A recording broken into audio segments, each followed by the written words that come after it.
If you are drawing Social Security right now, give me the next few minutes, because 4 money changes are hitting seniors right now, and each one touches money that already belongs to you. One can stop your monthly check from arriving if you do not act. Another can hand you back thousands at tax time, money most people never claim because they have never heard the term. A third puts a hard ceiling on what you pay for prescriptions this year. And the fourth is something almost nobody has explained yet, a quiet change to what your medications actually cost, stacked right on top of that ceiling. Here's what genuinely concerns me. Most retirees have either never heard of these changes or caught a headline without ever learning the exact action that captures the benefit. A headline does not deposit money into your account. The form does. The call does. So that is exactly what I am handing you today, all 4, in plain language, with the precise step for each one. My name is Nolan Carter. I study exactly this kind of thing, the changes buried in massive bills, the deadlines that arrive without a phone call. Stick with me whether you are 62 or 82, because at least one of these applies to you or to someone you love, and it is very often the one you assume did not. If this is useful, take a moment and subscribe, because this is exactly what this channel covers, before it costs you, not after. Let's start with the most time-sensitive one, the one with an actual clock attached, and that clock is closer to running out than most people realize. Change 1 is the end of the paper Social Security check, and I want to give you the most current status on this, because it has moved significantly since this first became news. Here is the background. In March of 2025, an executive order titled Modernizing Payments to and from America's Bank Account directed federal agencies, including the Social Security Administration, to stop issuing paper checks for federal payments. The Treasury Department set September 30th of 2025 as the date most federal disbursements would stop going out by paper. That deadline has already passed. Here is what is happening right now, in the middle of 2026. Just recently, the Social Security Administration confirmed publicly that it has entered the final phase of this transition, with a goal of completing it fully by the end of this calendar year.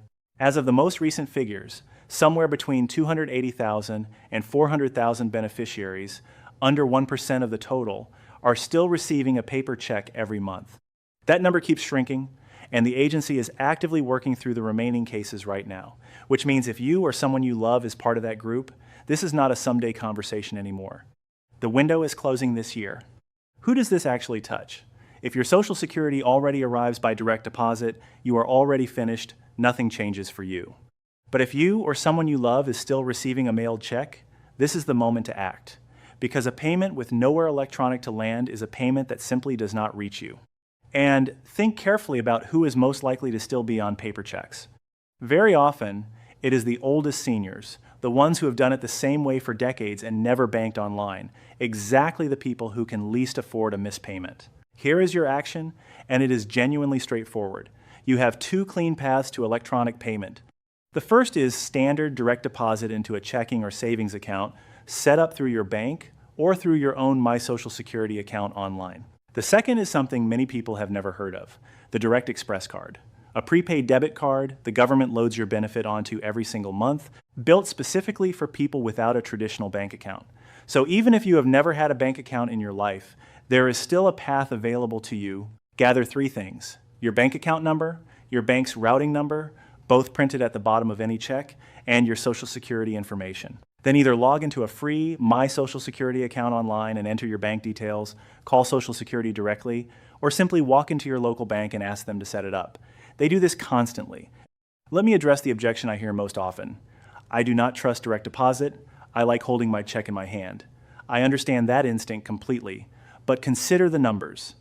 A paper check is roughly 16 times more likely to be lost, stolen, altered, or returned than an electronic payment.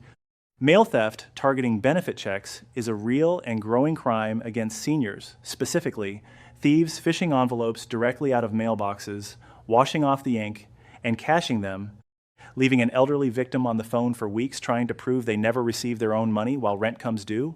Electronic payment closes that door entirely. There is no piece of paper sitting in a mailbox for anyone to grab. The money is simply there, in your account, the same morning every month.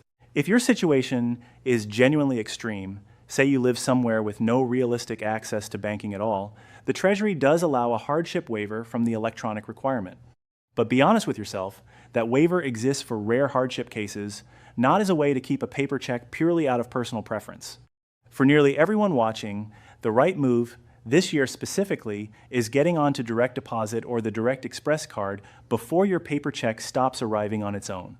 Set it up now, calmly, not after a payment has already gone missing. If you take away just one thing from this entire video and you or someone you love is still on paper checks, that is it. Get onto electronic payment now, while the window is still open. Change 2 is the new senior bonus deduction, and I am going to move through this one a little faster because I have covered the mechanics of it in real depth in another video on this channel, and I do not want to repeat myself at length here. But if you have not seen it, here is what you need to know at minimum. If you are 65 or older by the end of the tax year, you can claim an additional deduction of up to $6,000 per eligible person, stacked on top of your regular standard deduction, and the existing extra deduction seniors already receive. A married couple who both qualify can claim $12,000 combined. It is an above-the-line deduction, meaning you do not need to itemize to get it, and it phases out at higher incomes, fully disappearing above certain thresholds. If you already filed a return for a year, you were eligible and missed it, you can go back and claim it using an amended return. If you want the full breakdown, including exactly where the income cutoffs sit and how a single large withdrawal can quietly cost you this deduction, I walk through every bit of that in detail in another video on this channel. Now let's move to the change that affects nearly everyone watching who takes a prescription medication, because this one puts a genuine ceiling on a cost that, for some seniors, used to have no ceiling at all.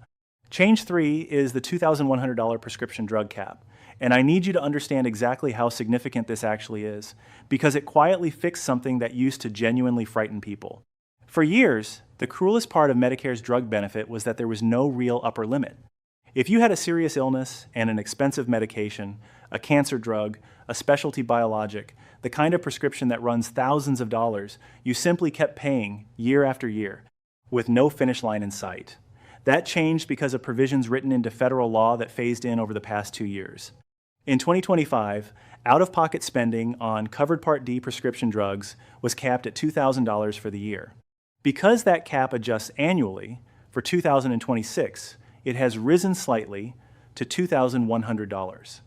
In plain terms, once your out-of-pocket spending on covered medications reaches $2,100 this year, you are finished paying for the rest of the calendar year. Your plan covers 100% of your covered drug costs from that point forward, not a smaller share, all of it. Here is how that plays out in real life. And the timing is the part that genuinely surprises people in a good way. Say you take an expensive specialty medication. In past years, you paid that cost every single month, all year, with no finish line. Under the current cap, you pay as you go starting in January, climbing toward that $2,100 ceiling. For seniors on genuinely costly medications, that ceiling can arrive as early as spring. From that point forward, straight through December, every covered prescription costs you nothing at the pharmacy counter. Think about what that means for someone who has been splitting pills or skipping doses because they could not afford the refill. They can finally take the medication their doctor actually prescribed for the rest of the year at no additional cost. What counts toward that number? Because this is where people get confused. It is what you actually pay out of pocket for covered drugs, your deductible, your copays, and your coinsurance all count toward the ceiling. Your monthly premium does not count. That keeps billing separately on top of the cap. Also worth knowing, the deductible itself is capped too. No Part D plan can charge more than $615 as a deductible this year, so the deductible eats into your path toward the ceiling, but it cannot blow past it. And here is the action that turns this from an interesting fact into real money in your pocket, especially if your income is limited. There is a federal program run through Social Security called Extra Help, sometimes called the Part D Low-Income Subsidy. It is built for seniors with limited income and resources, and it can dramatically cut what you pay for Part D. Your premium, your deductible, your copays, all stacked directly on top of the cap we just covered. A lot of seniors who would actually qualify never apply because they assume they make too much, or they have simply never heard the program exists. Do not assume. The income and asset limits are more generous than most people expect, and they have been broadened in recent years, so people turned down in the past may well qualify today. You apply directly through Social Security, either online or by calling and requesting the application. It costs nothing to find out where you stand. Now, here is the fourth change, and I want to spend real time on this one because it is brand new for this year. It works directly alongside the cap you just learned about, and almost nobody has explained it clearly yet. Change 4 is something that landed quietly this year, and it comes in two connected pieces, both of which change what your medications actually cost you in 2026, separate from the cap itself. The first piece is drug price negotiation. For the first time in the program's history, Medicare has directly negotiated lower prices on a set of commonly prescribed medications, and those negotiated prices took effect this year. Some of the drugs on that initial list are ones an enormous number of seniors already take regularly, medications for blood clots, diabetes management, and heart conditions among them. If you take one of the medications on that negotiated list, you may already be paying less at the pharmacy counter than you were paying last year, without anyone specifically telling you why.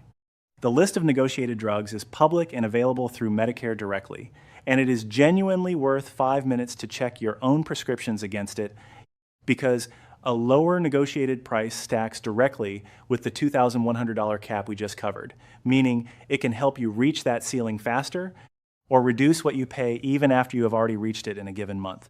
The second piece is a change to something called the Medicare Prescription Payment Plan, sometimes referred to by its shortened name.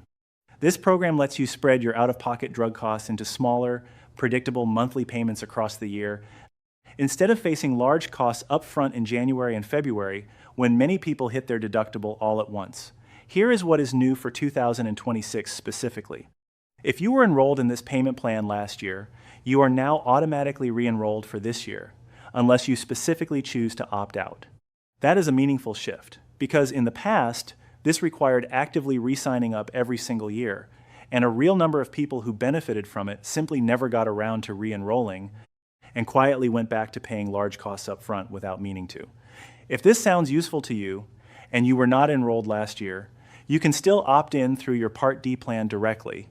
It does not lower your total drug costs, but for a lot of retirees managing a fixed monthly income, smoothing a large expense into predictable monthly pieces is exactly the kind of relief that keeps a budget from breaking in any single month.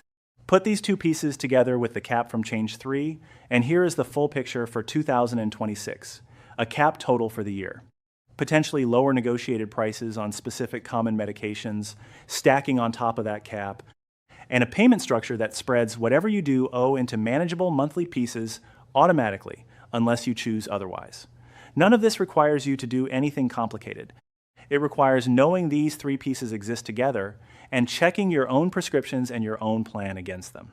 One honest note before we move into your action list. This is general education, not personal financial, legal, or tax advice. Confirm your own specific numbers with Social Security, Medicare, or a trusted advisor before acting on anything covered in this video. Now let's bring all four of these together into exactly what to do this week. Here is your action list, one item for each change. 1. If you or someone you love is still receiving a Social Security payment by paper check, act this year, not next. Call Social Security, log into your My Social Security account, or walk into your local bank and set up either direct deposit or the Direct Express card. The transition is in its final phase right now, and the window to do this calmly on your own schedule is closing. 2. When you file your taxes, confirm that the new senior bonus deduction was actually applied, whether you self-file or use a preparer. And if you missed it on a return you already filed this year, look into filing an amended return to recover it. For the full breakdown of exactly where the income limits sit, check the other video on this channel that walks through it in detail. 3. If you take prescription medication and your income is limited, apply for extra help through Social Security. It costs nothing to find out whether you qualify, and it stacks directly on top of the $2,100 drug cap already in place for you this year. 4. Check your own prescriptions against the newly negotiated drug price list. And if you are managing a costly medication, ask your Part D plan about the prescription payment plan. If you were enrolled last year, confirm you are still in it, since it now renews automatically. If you were not enrolled, ask whether opting in makes sense for your situation this year. Your deposit, your refund, your prescriptions, all of it happening right now, all of it waiting for the people who actually take the step. The retirees who hear this and act will keep real money this year that the ones who never heard it simply will not. Let's make sure you are in the first group. If this helped you, Share it with someone over 65 who needs to hear it. There is a very good chance no one has ever told them any of this. And if you want the next update the moment it lands, subscribe to this channel. I will see you in the next one.